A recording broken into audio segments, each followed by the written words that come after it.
Predstavlja mi izuzetno zadovoljstvo što danas u ime Eko fonda potpisujemo sporazum o saradnji sa UNDP-em i to za nas predstavlja jedan nastavak kvalitetne saradnje i dokaz posvećenosti Eko fonda za sve ono što je njegova djelatnost i za što smo imali punu podršku UNDP-a od samog osnivanja.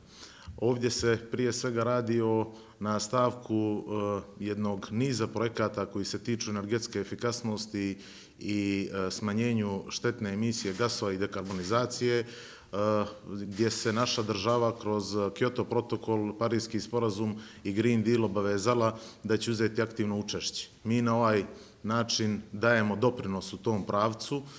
Podsjetit ću da smo već raspisali jedan javni poziv koji se ticao e-mobilnosti kao dijela energetske efikasnosti i da je ovo jedan jako, rekao bih, kvalitetan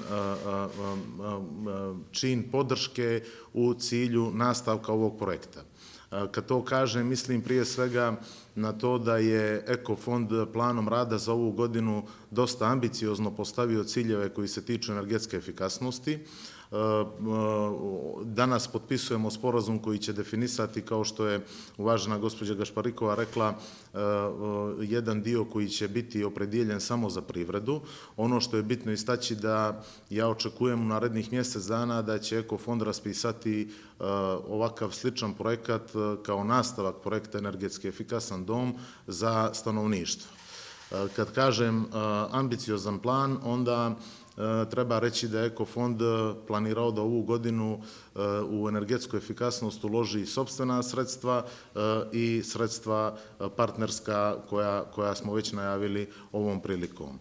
Još jednom hvala UNDP-u na partnerskom kvalitetnom odnosu i ovo je, rekao bih, još jednom dokaz da smo na pravi